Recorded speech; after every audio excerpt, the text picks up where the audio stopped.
राम नाम की लूट है, लूट सके तो लूट, अंत काल पछताएगा जब प्राण जाएंगे छूट।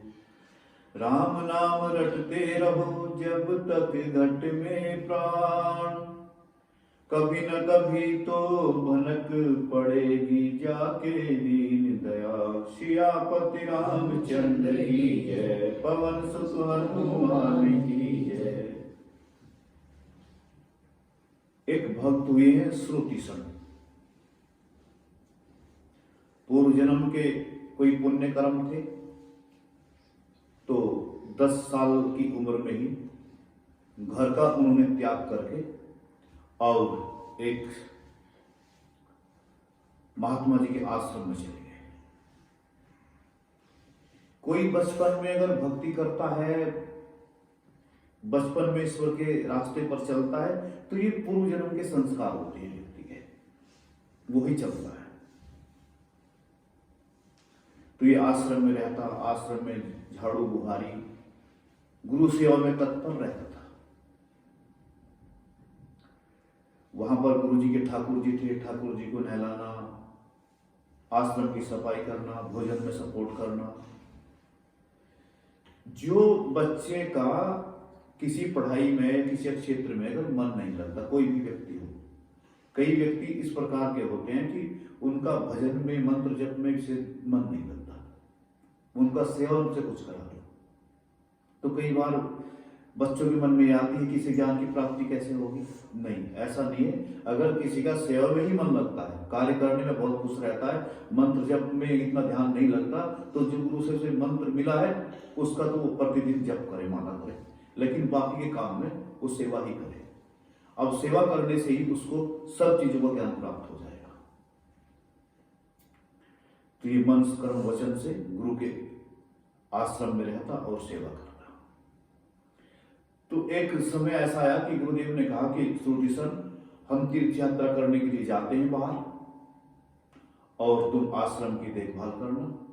हमारे जो ठाकुर जी हैं, इनको नहलाकर, ये शालिग्राम है, इनको नहलाकर ही पहले स्नान खुद करना है, फिर इनको स्नान कराना है, और इनको भोजन कराकर फिर बाद में ही तुम्हें भोजन करना है।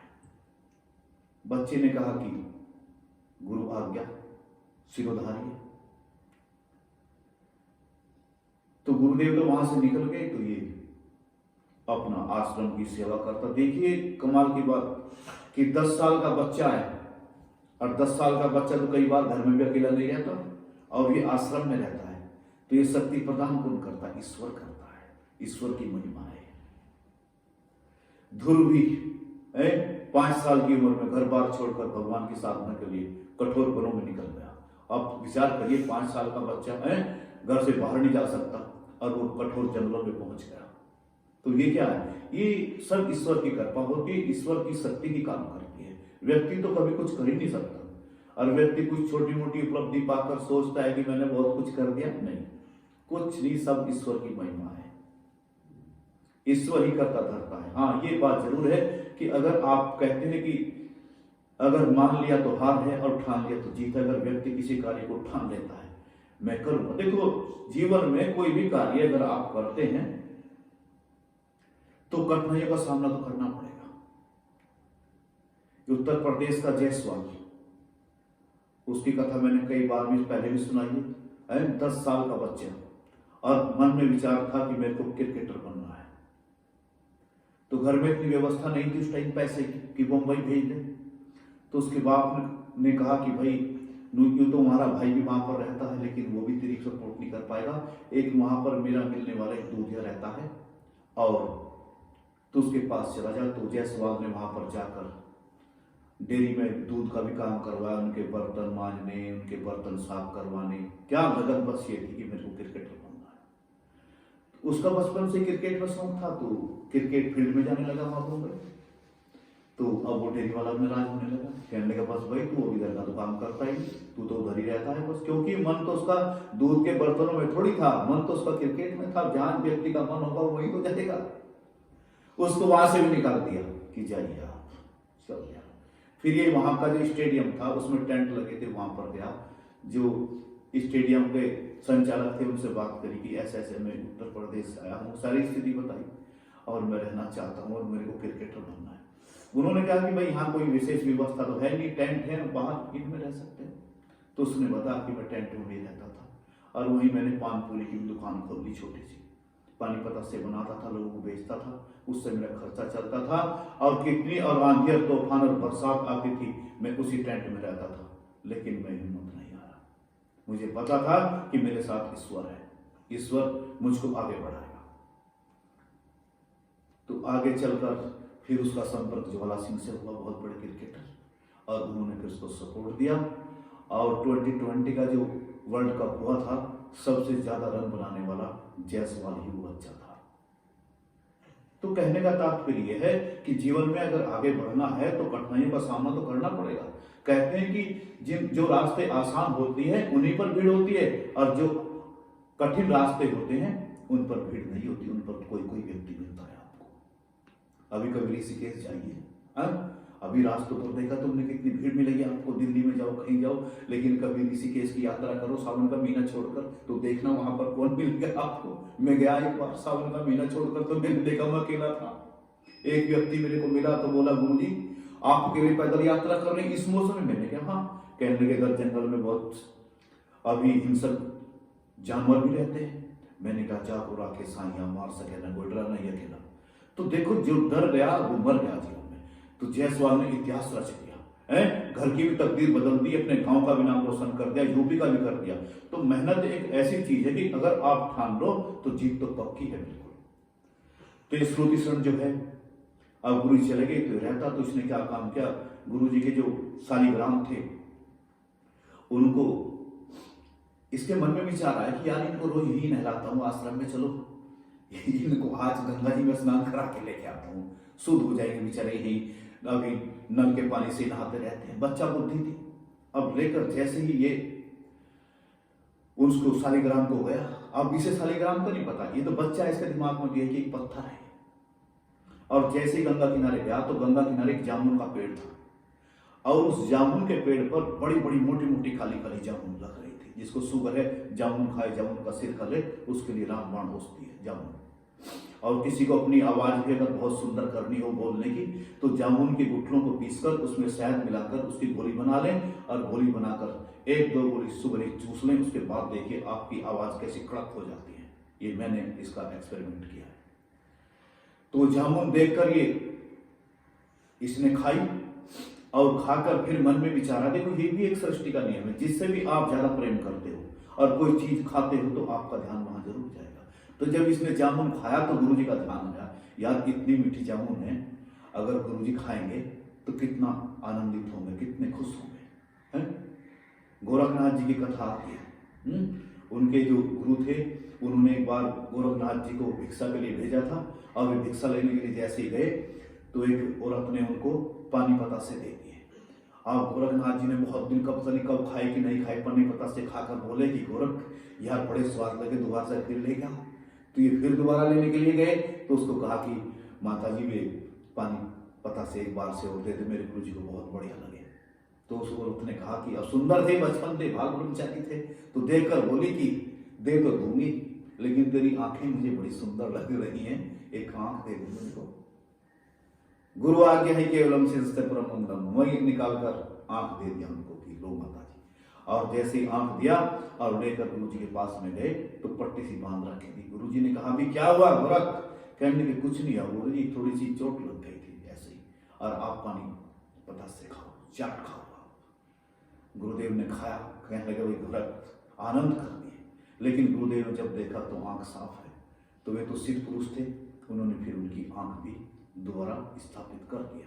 तो कहने का तात्पर्य है कि शिष्य हरदम गुरु की आज्ञा पर तत्पर रहता है तो नाम उसी का होता है। गोरखनाथ जी का आज चारों दिशाओं में नाम घूम रहा है, नाम उसी का होगा जो काम करेगा, और जिसने काम नहीं किया उसका नाम कहाँ होगा। तो जैसे इस बच्चे ने अभी ये मन में विचार आया कि गुरु जी के लिए जामुन लेगा, तो सोच तो कुछ हो रहा था, लेकिन लीला घटित कुछ और होने के लिए जा रही है। जैसे ही वे शालिग्राम थे और इसने जामुन पर मारे, जामुन तोड़ने के लिए, देखो कितने कमाल की बात है। ये आदमी कोई आदमी को मारता है तो उसको जान से मार देता है, खत्म कर देता है। और वृक्ष देखिए, वृक्ष पे पत्थर मारते हैं लोग, वो फिर भी फल देता है। वे भी कितने सहनशील है वृक्ष, कुछ नहीं बोलते बेचारे, तोड़ दो भाई कोई बात नहीं है। कई तो कुछ दिन विद्यार्थी ऐसे होते हैं बच्चे कि उसको गंजा ही कर देते हैं पत्थर बजा बजा कर, फिर भी शांत रहता है। तो जैसे ही श्रुति सर ने वो शालिग्राम जो पत्थर थे उनको जैसे घुमाकर पेड़ पर मारा तो क्या हुआ, जामुन तो टूट गया लेकिन शालिग्राम गंगा जी में जा डूब गए। अब जब गंगा जी में शालिग्राम डूब गए तो अब श्रुति सर को बड़ा दुख भी हुआ कि कहने लगी अब गुरु जी को क्या जवाब दूंगा। तलाश भी बहुत किया उसने लेकिन नहीं मिला। निराश होकर हताश होकर आश्रम में आया। आश्रम में आकर सफाई उफाई करा, सारा किया तो सोचा क्या करूं। तो वो जो मोटी जामुन लेकर आया था वही वहां पूजा में रख दिया। अब पूजा में रख दिया, अब कुछ नहीं। गुरु जी आए तो आकर उन्होंने अपना शालिग्राम को जैसे उठाते थे, छोटे ही होते, ज्यादा छोटे बड़े भी दोनों प्रकार के होते हैं, तो जैसे ही वो यूं रगड़ा मारा और वो गुद्दा से उतर गया और उसमें वो उठल रह गई। कहने लगे रे श्रुति सर ने खा, अब ये शालिग्राम को क्या हुआ? कहने लगे गुरुदेव क्या हुआ? कहने लगे ये तो जरा सा हो गया। कहने लगे गुरुदेव आप इतने दिन से इसको रोज सफाई करते हैं तो गुरुजी आपको पता है कि कोई चीज डेली इस्तेमाल होती है तो घटती तो है ही है। मजाक कर दिया। अब गुरुदेव को गुस्सा आ गया, कहने लगा निकल जा, बस आश्रम से निकल जा। अब आश्रम में आकर मुझे अपनी शक्ल नहीं दिखाना जब तक तू मेरे शालिग्राम नहीं लेकर आएगा। श्रुति स्थल बेचारा 10 साल का बच्चा निकल गया और गंगा किनारे जाकर भगवान के भजन में बैठ गया और भजन करता रहा, मन को एकाग्र कर कर, और बस यही करता रहा, राधे श्याम सीताराम सीताराम सीताराम सीताराम। तो जिसने जब जिस भाव से किया है भगवान उसको उसी भाव से मिलता है। जब द्रौपदी का चीरहरण हो रहा था तो द्रौपदी ने फिर भगवान से बाद में इस घटना के बाद पूछा कि तुम इतने जल्दी क्यों नहीं आए? उन्होंने तो मेरी काफी देर तक साड़ी उतारते रहे। तो भगवान ने कहा कि तुमने मुझे सीधा नहीं बुलाया, तुमने मुझे कहा था कि द्वारकाधीश जल्दी आइए, तो पहले मुझे द्वारका जाना पड़ा और फिर मैं द्वारका से जब तुम्हारी रक्षा के लिए यहां पर आया। तो श्रुति सन तो निकल गया, भगवान के भजन में गंगा किनारे बैठ गया। तो घटना आती है कि उस समय राम और लक्ष्मण दोनों भाई घूम रहे थे और घूमते घूमते राम को तो सब पता है। राम ने कहा कि लक्ष्मण भैया कि हाँ, कि कहने लगे हाँ पर ये घटना उस समय की है जब सीता का हरण रावण ने कर दिया था। तो दोनों भाई खोज में थे। तो राम जी ने कहा कि लखन भैया एक यहाँ हमारा भक्त है, उससे मिलके चलना है। दोनों भाई गंगा किनारे गए तो वो तो अपनी आंखें बंद करे बैठा था और जैसी आंखें बंद करे राम राम कर रहा था तो प्रभु ने उसके सिर पे हाथ रखा और बोला कि श्रुति सन जिसका तू भजन कर रहा है आंखें खोल, वो तेरे सामने हाजिर है। श्रुति सन ने कहा कि प्रभु अभी कहां से मेरे राम आ सकते हैं? अभी मैं 10 साल का बच्चा हूं, अकल का भी कच्चा हूं, भोला भाला हूं। अभी तो लोग बड़े बड़े ऋषि इतना तप करते हैं, कितने कितने हजार की तपस्या करते हैं, जब भी आपका दर्शन नहीं होता मुझे कैसे हो सकता है? मुझे तो विश्वास नहीं हो रहा। भगवान ने कहा विश्वास कर, बच्चा जो होता है निर्मल मन भावा, मुझे कपट छल छिद्र नहीं भावा, मुझे निर्मल मन भावा। जो बच्चा होता है वो भगवान का स्वरूप होता है, उसके अंदर कोई छल कपट नहीं होता है। आंखें खोल। और श्रुति सन ने जैसी आंखें खोली तो श्री राम और लखन जी सामने खड़े, चरणों से लिपट गए। लिपट कर भगवान ने कहा कि मांगो क्या वरदान चाहते हो? कि कुछ नहीं चाहिए। अरे जिसको भगवान की प्राप्ति हो जाती है उसके लिए क्या संसार के कचड़ा वो मांगेगा? वो नहीं मांगता बिल्कुल भी। वो तो कहता भगवान बस मुझे अपनी भक्ति दो, अपने चरणों को मुझे दास बनाकर रखो। भगवान ने कहा फिर भी कुछ तो मांगना ही पड़ेगा, जब हम आए हैं तूने तपस्या की। तो कहने लगे अगर कुछ देना ही चाहते तो मेरे साथ में चलिए मेरे गुरुदेव के आश्रम में। कहने लगे वहां पर क्या करना है? कि मुझे आपका दर्शन अपने गुरुदेव को भी कराना है। दोनों भाई चल दिए आगे आगे, श्रुति संघ मार्गदर्शन करने के लिए और पीछे पीछे राम और लखन है। और जैसे आश्रम के गेट पर आवाज लगाई गुरुदेव श्रुति शरण आया है, गुरुदेव श्रुति शरण आया है। गुरुदेव ने कहा, श्रुतिसन तू आ गया था, अब मेरे शालिग्राम को भी लेकर आया कि नहीं आया? कि नहीं गुरुदेव, 2-2 शालिग्राम लेकर आया। गुरुदेव ने देखा शालिग्राम तो एक था, 2 कहां से ले आया? गुरुदेव ने जैसे ही गेट खोला और भगवान का जैसे ही अद्भुत दर्शन हुआ तो गुरुदेव भी चरणों में लिपट गए भगवान के। और जैसे ही श्रुतिसन की तरफ भगवान निहार रहे हैं, देख रहे हैं, तो क्या हुआ, गुरुदेव श्रुतिसन की चरण की तरफ दौड़ गए, चरण पकड़ने के। श्रुतिसन का गुरुदेव ये क्या कर रहे हैं? गुरु और शिष्य की परंपरा है, शिष्य ही गुरु के सामने झुकता है। कहने लगा, ये तो बहुत सुना है, क्या गुरु गोविंद दोनों खड़े कांके लागू पाओ, बलहारी गुरु आपकी जो गोविंद यो मिलाए। ऐसा तो कई बार सुना है श्रुतिसन, लेकिन ऐसा तो पहली बार देख रहा हूं, क्या जो शिष्य ही भगवान का दर्शन गुरु को करा रहा है। भगवान ने वहां फिर दर्शन दिए, कुछ फल लिए और उसके बाद में अपनी यात्रा में आगे बढ़ गए। तो कहने का तात्पर्य यही है बच्चों कि अगर आपकी लगन है, दृढ़ संकल्प है मन में, तो कोई भी कार्य असंभव नहीं है, हर चीज संभव है। जय श्री राम।